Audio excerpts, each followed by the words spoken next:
Hey my lovely YouTubers, welcome back to my YouTube channel. It's me, your girl, Morgan Tracy J, coming today with another YouTube video. And today's video is all about how to start a Christian YouTube channel in 2020, boo.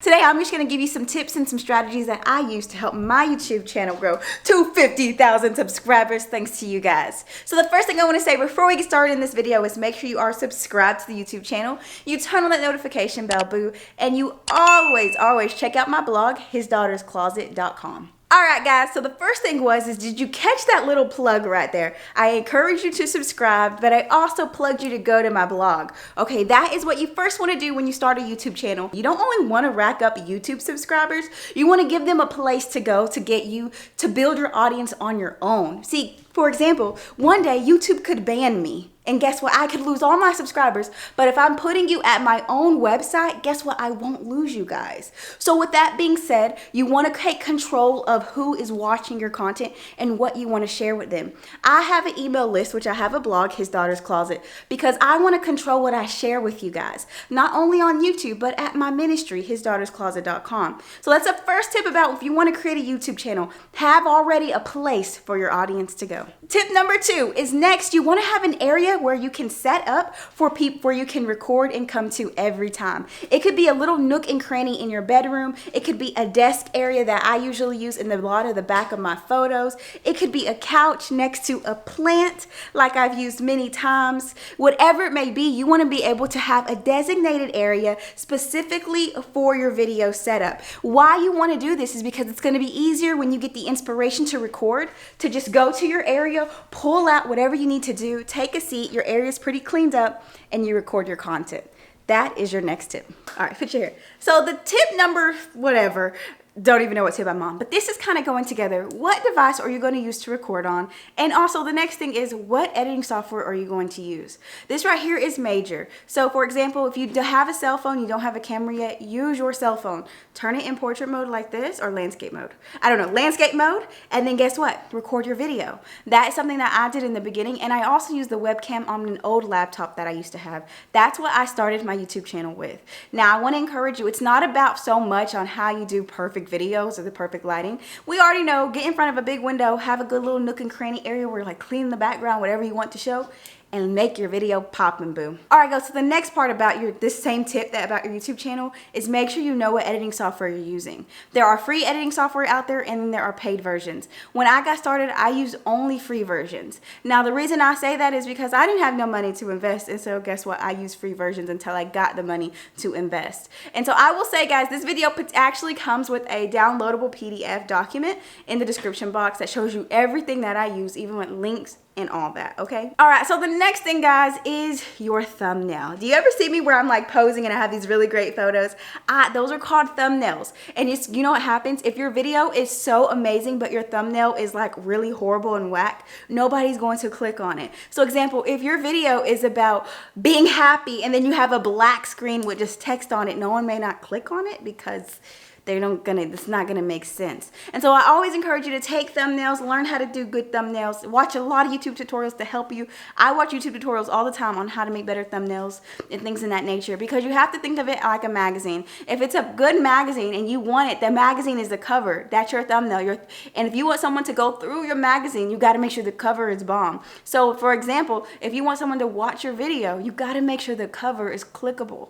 And so you wanna make sure your thumbnails are bomb. Okay, if you want to be a Christian YouTuber, another thing I would tell you is always have a vision for your channel. This comes with prayer and devotion with God. You don't just wake up one day and like, oh, my channel is about this. It means that you're just kind of seeking God and saying, what is the vision for my channel? Because if you have a vision for your channel, guess what? You're going to consistently make sure the content aligns to your vision. And a strong devotional life, period. That's like no brainer. Make sure you're working your walk out with God. You don't have to be perfect, but you got to have a relationship with God to be a Christian YouTuber and for that to show. I will be encouraging you guys. I always believe my channel don't grow unless I grow in God first. When I'm growing in God, then my channel got to grow. But if I was stagnant in God, if I was not really pursuing God, if my walk was real lackadaisy, guess what? He was not blessing your girls with no growth because he knew I was not prepared for the blessing. So you want to be able to sustain the blessing, okay? So you want to make sure you're walking with God, all right?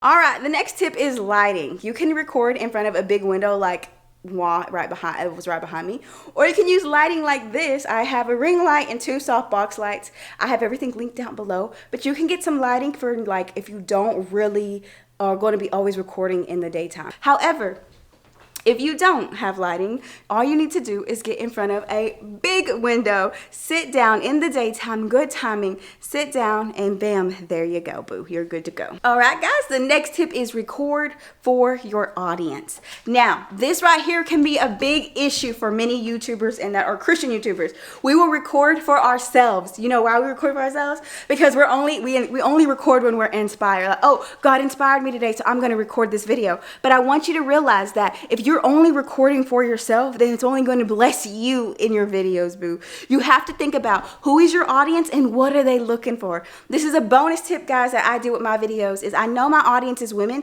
and so I go on Google or YouTube and I type in pretty much what are the first things women are looking for. If I start with advice, it might be about relationships or something. I figure out what ladies are looking for, and then I give it to them with a biblical perspective, with a Christian aspect. That's how I create my videos, and that's how I know what you guys are looking for and what you guys are interested in. Also, another tip is if you are on any social media, ask people what they are looking for. I give you guys polls all the time on my Instagram. Which video would you prefer? And I'll give you 3 different videos, and guess what, guys? You pick your video. And then you know what I do? I sit down, I make the outline, I record the video because I know that's what you're interested in, and I know how to give a biblical perspective with that particular video, okay? Okay, guys, the next part is all about consistency.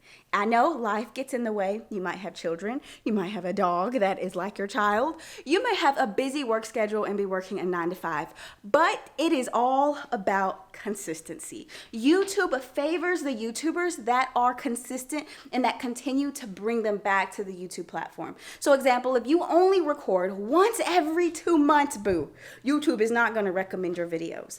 But if you're recording 1 video a week for 3 months and you're consistent, YouTube will recommend your videos.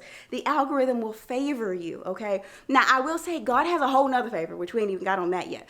But God is going to favor you regardless. But if you're consistent, trust me, the odds are in your favor, okay? YouTube's algorithm is a real thing, guys. And so if you are more consistent, guess what? Your videos will get more views. You'll get more recommendations on other people's channels, like other viewers. And guess what? You'll get more subscribers. So you've got to be consistent. The next thing is, guys, you've got to be creative. And you gotta have fun with it. See, one thing about it is YouTube is no get-rich-quick scheme. The truth is you are going to draw people in based off of your personality. Not because you do what everyone else does, but it's based off of, you can create the same exact video, but with your own personality to touch somebody specifically. You want to be your authentic, true self, and if you don't know how to do that yet, play around and have fun. When I started my channel in 2015, I was just having fun. And at the end of 2015, going into 2016, I decided to take it more serious. And that is the same for you. It's going to be fun at first, and have fun, get creative, do the videos you like, right? But if you want to start taking it serious, start creating for your audience, not just for yourself. Because you got to know what you're putting out there, your audience actually wants to see. If you're only putting out there things you want to see, then you're probably going to miss out on really impacting a lot of people, okay? And last but not least, do not start your YouTube channel off with vlogging. This is something many people will get wrong when they first start their YouTube channel. The reason vloggers do so well sometimes is because people have already built a foundation, and people already know why they want to watch you. So for example, if you're like a YouTube channel and you do a lot of cooking, and then you start vlogging about some things you're doing, like trying different restaurants, you've already built a fan base around your topic and your niche, right? So it's going to be, and truly vlogs are not to get you views or anything. Vlogs are really meant for your particular fan fan base that's already there to get more in-depth pieces of your life. So do not start, I know it's so tempting, but do not start your YouTube channel and start vlogging when you have not built a solid foundation. Now that could be 2,000 subscribers, that could be 1,000, that could be 500, that could be 10,000, 20,000. But vlogging is not to gain you traction or get you new people. Vlogging is truly just to serve the people that's already there. The biggest and most important one I save for last. So if you're still here, then hey, I think you should go ahead and start that YouTube channel.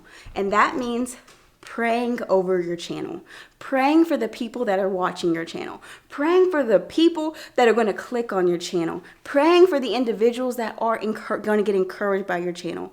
Always pray for your channel. Well, boo, I hope you enjoyed this video with me for going around and giving you my top tips for starting a Christian YouTube channel in 2020, boo. I love you so much, and I will see you in my next video. Thank you, guys. Bye. Start that YouTube channel. Tell them to start that YouTube channel. Tell them. Tell them to start the YouTube channel.